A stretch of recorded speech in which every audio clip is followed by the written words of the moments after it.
नमस्कार दोस्तों, आप सभी लोगों का एक बार फिर से स्वागत है इलेक्ट्रिकल क्लब में। दोस्तों आज की वीडियो में बात करेंगे आईएमईडी के मोस्ट इंपॉर्टेंट क्वेश्चन के बारे में।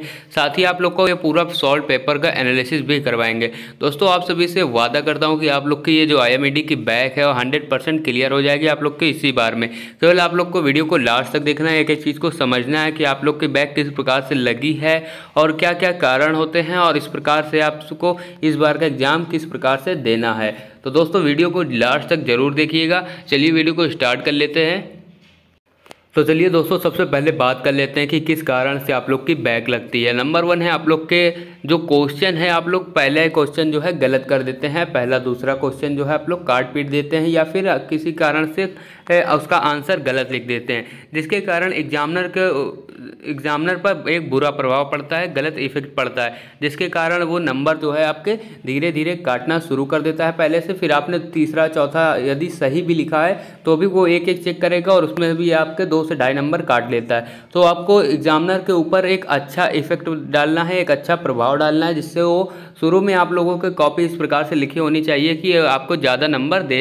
इस प्रकार से आप लोग को कॉपी लिखना है। इसके बाद आप लोग के होता है क्या, आईएमईडी सब्जेक्ट हो या फिर किसी भी थ्योरेटिकल सब्जेक्ट हो, उसमें आप लोग को हेडिंग जरूर डाल के लिखना है। हेडिंग डाल के लिखने से एग्जामिनर के ऊपर एक अच्छा प्रभाव पड़ता है। आप लोग अब हाई स्कूल इंटर के स्टूडेंट नहीं, आप टेक्निकल के स्टूडेंट हैं। हाई स्कूल इंटर में क्या होता था, आप लोग इतिहास भूगोल में जो है पूरा 2 से 2.5 पेज आप लोग बिना हेडिंग डाले ही पूरा लिख देते थे, जिसको पढ़ने के लिए बहुत ही बोरियत लगती है। आप लोग यदि 2-2.5 पेज ऐसे डायरेक्ट पढ़ेंगे तो आप लोग को खुद फील होगा कि कितना बेकार लगता है ऐसे पढ़ने में। यदि आपने बारी बारी से 4-4 6-6 लाइन लिखने के बाद आपने हेडिंग डाला हुआ है तो वो काफ़ी अच्छा प्रभाव पड़ता है एग्जामिनर के ऊपर। वो आपका फिर अंदर का मैटर जो है वो नहीं पड़ता है, केवल आपकी हेडिंग देखता है।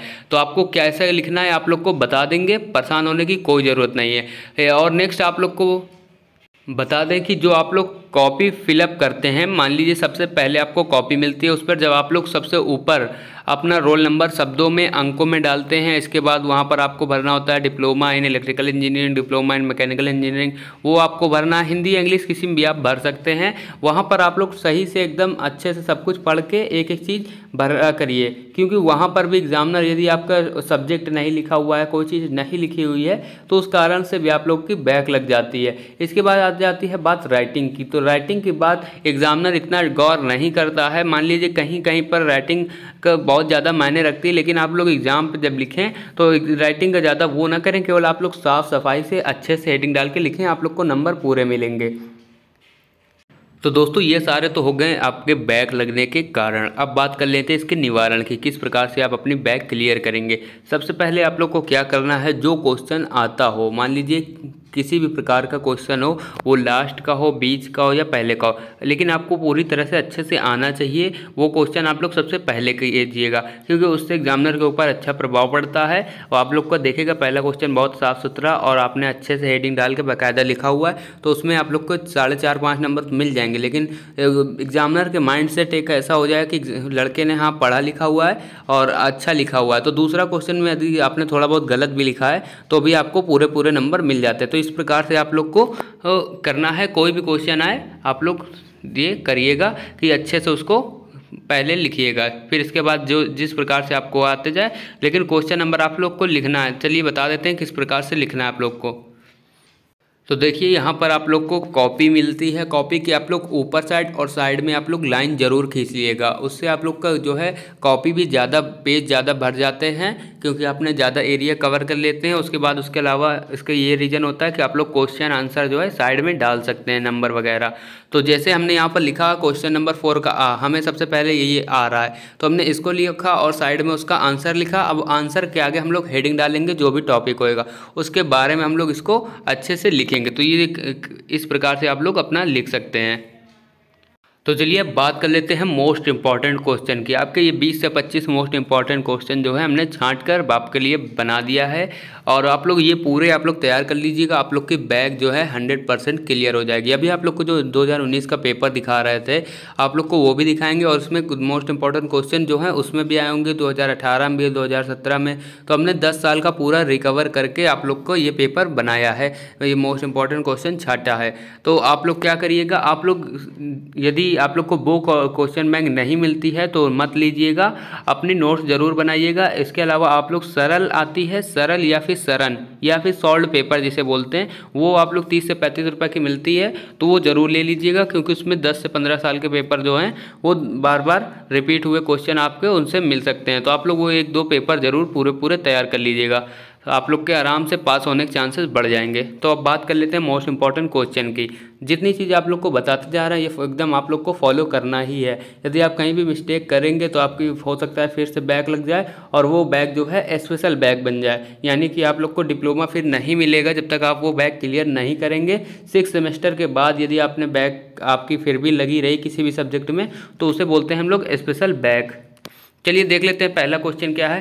प्रबंध के कार्य बताइए। प्रबंध यानी मैनेजमेंट। मैनेजमेंट के कई सारे कार्य होते हैं, जैसे कि पूर्व नियोजन करना यानी प्लानिंग करना, पूर्व अनुमान लगाना, कच्चा मटेरियल को नियंत्रित करना, कंट्रोल करना या फिर इकट्ठा करना। इसके अलावा हो जाता है आपस में संयम बनाए रखना। ये कई सारे जो होते हैं मैनेजमेंट के कार्य होते हैं। इसके बाद सेकंड क्वेश्चन है आप लोग का प्रबंध के सिद्धांत। प्रबंध के कौन कौन से सिद्धांत होते हैं, 2 सिद्धांत उन्होंने बताया था, तो आप लोग ये भी पढ़ लीजिएगा। इसके बाद आता है इसके बाद थर्ड क्वेश्चन है संगठन क्या होता है, संगठन से आप क्या समझते हैं और इसके प्रकार बताइए। तो संगठन कई प्रकार के होते हैं, जैसे कि रेखा संगठन, क्रियात्मक संगठन, और ऐसे ही कई सारे 4 से 5 संगठन आप लोग के होते हैं। मिश्रित संगठन भी एक होता है। तो ये सारे संगठन के बारे में आप लोग को बताना है। नेक्स्ट है उद्यमिता से आप क्या समझते हैं, उद्यमिता के गुण बताइए। नेक्स्ट देख लेते हैं क्वेश्चन नंबर 5 है उत्पादन सर्वेक्षण से आप क्या समझते हैं, यह कितने प्रकार का होता है। इसके बाद है मानव संसाधन प्रबंध से आप क्या समझते हैं। ये दोस्तों सारे क्वेश्चन जो हैं इंपॉर्टेंट है, आप लोग स्क्रीनशॉट ले लीजिएगा। अदरवाइज आप लोग टेलीग्राम चैनल या व्हाट्सएप ग्रुप से ज्वाइन हो जाइएगा, आप लोग को दोनों जगह ये मिल जाएगी पीडीएफ के तौर पर। नोट्स जो है, सॉल्व पेपर है, मोस्ट इंपॉर्टेंट क्वेश्चन है, बीटी बोर्ड से रिलेटेड जानकारी, इलेक्ट्रिकल से रिलेटेड जानकारी, सारी चीज़ आप लोग को वहाँ पर मिलती रहती है। तो आप लोग ज्वाइन जरूर हो जाइएगा। और जो इतने भी नए स्टूडेंट हैं यहाँ पर, वो चैनल को सब्सक्राइब करके बेल आइकन को जरूर प्रेस कर लें, ताकि आपकी जो और भी सब्जेक्ट में बैक लगी है या और भी इलेक्ट्रिकल से रिलेटेड या जॉब से रिलेटेड जानकारी चाहिए तो नोटिफिकेशन आप तक पहुंचती रहेगी। तो चलिए देख लेते हैं। नेक्स्ट क्वेश्चन है आप लोग का परियोजना से आप क्या समझते हैं, इसके उद्देश्य बताइए। नेक्स्ट है परियोजना यानी जिसे प्रोजेक्ट बोलते हैं, उसका मूल्यांकन के तत्व कौन कौन से होते हैं। इसके बाद 9 क्वेश्चन है लीडरशिप से आप क्या समझते हैं और इसकी शैलियाँ बताइए। नेक्स्ट है अभिप्रेरण से आप क्या समझते हैं। अभिप्रेरण को इंग्लिश में बोलते हैं मोटिवेशन। आपने संदीप महेश्वरी और कई सारे लोगों को देखा होगा मोटिवेट करते हुए, तो इंडस्ट्री में भी मोटिवेशन एक होना चाहिए जो आपको टाइम पर मोटिवेट करे और आपसे काम ले सके। इस प्रकार से आप लोग का ये आना चाहिए, इसको प्रभावित करने वाले कारक। नेक्स्ट है आप लोग का EOQ, ये आप लोग मोस्ट इंपॉर्टेंट टिक कर लीजिए, मेंशन कर लीजिए। EOQ क्या होता है, चलिए शॉर्ट में आप लोग को बता देते हैं। जैसे हम लोग कोई भी मटेरियल थोड़ा थोड़ा खरीदते हैं तो उसमें थोड़ा थोड़ा आप लोगों का टैक्स लगता है। तो EOQ क्या होता है, इसमें हम लोग पूरे साल का कच्चा मटेरियल जो होता है इंडस्ट्री के लिए वो एक बार में खरीद लेते हैं। बस आप लोग शॉर्ट में इसे समझिए, इससे आप लोग बना के लिख दीजिएगा। इसे ही EOQ कहते हैं। इसमें हम लोग यातायात की सुविधा बचती है, समय की बचती है, पैसे की सुविधा बचती है, काफ़ी फ़ायदे मिलते हैं, इसलिए इससे हम लोग एक बार में मंगाते हैं मटेरियल, तो उससे हम लोग EOQ बोलते हैं। इसके बाद ABC को एक्सप्लेन करो। आपने पढ़ा होगा ABC, A वर्ग, B वर्ग, C वर्ग।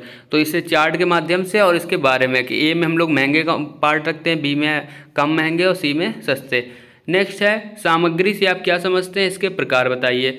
नेक्स्ट है स्कंद, यानी कि आप लोग का स्कंद भी आप लोग का एक प्रकार का सामग्री ही है, से आप क्या समझते हैं और इसके प्रकार क्या है। नेक्स्ट है आप लोग का प्रशिक्षण यानी कि ट्रेनिंग से आप क्या समझते हैं, इसको एक्सप्लेन करो या फिर इसको परिभाषित करो। नेक्स्ट है भर्ती से आप क्या समझते हैं, विधि बताओ।